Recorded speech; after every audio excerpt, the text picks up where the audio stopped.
نماز وہی ایک ہوگی، روزہ وہی ایک ہے، صبح سے لے کر کے صبح صادق سے لے کر کے غروب آفتاب تک سارے کے سارے روزہ رکھتے،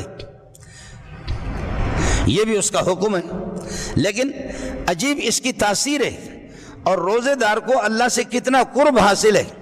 نماز کا ثواب فرشتوں کو کہہ رہے ہیں آپ لکھیں، زکوٰۃ کا ثواب فرشتوں کو کہہ رہے ہیں کہ آپ لکھیں، دیگر عبادات کا ثواب آپ لکھیں، لیکن فرمایا کہ روزہ میرا ہے، روزے میں آپ ہٹ جاؤ۔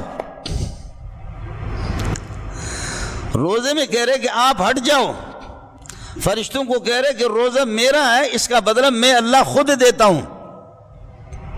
شیخ الحدیث پنکھوں کے نیچے رہ کر کے اللہ آپ کا بھلا کرے وہ پڑھا رہا ہے، وہ پنکھوں کے ایئر کنڈیشن میں رہ کر کے سبق پڑھا رہا، بہت بڑا کام کر رہا، مان لیا۔ تبلیغی صاحب وہ بھی اللہ آپ کا بھلا کرے پنکھوں کے نیچے، سرمایہ دار دکان میں آپ رہ رہے ہیں، آپ بھی پنکھوں کے نیچے رہ کر کے آپ روزہ رکھ رہے، روزہ ہوگا، فرض آپ کے ذمہ سے اتر جائے گا، ثواب بھی آپ کو ملے گا، مولوی مزدور اس ثواب کو روک نہیں سکتا، مولوی صاحب آپ کا پیر صاحب روزہ رکھے گا، یہ مان لیا۔ لیکن مسئلہ اس کا ہوگا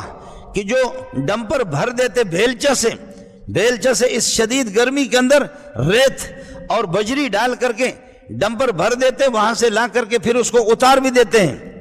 کمال تو اس کا ہوگا کہ 4-4 5-5 بلاک اپنے پیٹھ پر رکھ کر کے تیسری چوتھی پانچویں منزل پہ پہنچا دیتا ہے، روزہ رکھا ہوا ہے، اور ایک الو کا پٹا چھاؤں میں رہ رہا، وہ بھی رہ رہا، پھر بھی روزہ رکھنے کی توفیق اللہ اس کو نہیں دے رہا۔ اللہ کے ہاں تو کوئی اندھیر نہیں ہے نا، اللہ کے ہاں کوئی اندھیر نہیں ہے، اللہ سب کو دیکھ رہا ہے، اس لیے مولوی صاحب کے روزے کو اور اس مزدور کے روزوں کو برابر نہیں رکھا جائے گا، شیخ الحدیث کے روزے کو اور یہ جو ڈمپر بھرنے والا ان کے روزے برابر نہیں ہوں گے۔ پیر طریقت آپ کا ایئر کنڈیشن میں رہ رہا، اس کا روزہ اور اس مزدور کا روزہ برابر نہیں ہوگا۔ پیر صاحب ہار جائے گا، شیخ الحدیث ہار جائے گا، صوفی صاحب تبلیغی ہار جائے گا، یقیناً ثواب ملے گا، اللہ کی رضامندی مل جائے گی، بالکل اللہ کی خوشنودی حاصل ہوگی، اس کا کوئی میں انکار نہیں کرتا، لیکن یاد رکھ لے مولوی صاحب اور صوفی صاحب اس مزدور تک نہیں پہنچ سکتے، اس مزدور تک نہیں پہنچ سکتے۔ سبحان اللہ، سبحان اللہ، کیا کمال ہے اس بندے کا کہ شدید گرمیوں کے اندر، ان گرمیوں میں بھی ڈمپر بھر رہے ہیں بیلچے سے، اور ان گرمیوں کے اندر بکریاں چرا رہے۔ کراچی کے تو شہزادے جا کر کے بلوچستان میں جب گاڑیوں کے شیشے بھی وہ بھی سایہ والے شیشے، چشمہ جو لگا ہوا وہ بھی سایہ والا چشمہ، گاڑی کے اندر بھی ایئر کنڈیشن، اور باہر جب بلوچستان یا سندھ میں چرواہوں کو دیکھتا ہے، ارے بھائی یہ کیا ہے جناب، یہ بکریاں ہیں، عجیب، یہ گرمی میں چرا رہا ہے، جی ہاں یہ گرمی میں بکریاں چرا رہا ہے، ارے بابا اس نے تو چشمہ نہیں لگایا، جی چشمہ نہیں لگایا، وہ سایہ والا چشمہ آپ نے لگایا ہے،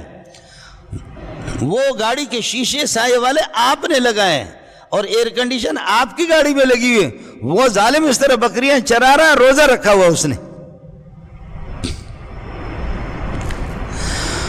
وہ بکریاں چرا رہا اور اس نے روزہ رکھا ہوا ہے۔ شاید مولوی صاحب کا روزہ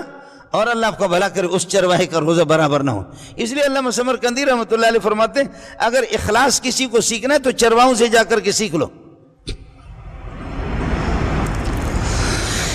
اخلاص اگر کسی کو سیکھنا ہے تو چرواہوں سے سیکھ لو۔ سبحان اللہ، پہاڑوں میں بخدا ان چرواہ، میں چونکہ خود ایک چرواہے کا بیٹا ہوں، میں کسی شیخ الحدیث کا بیٹا نہیں ہوں، کسی سرمایہ دار کا بیٹا بھی نہیں، میں چرواہے کا بیٹا ہوں، میں ان چرواہوں کو بھی جانتا ہوں، جی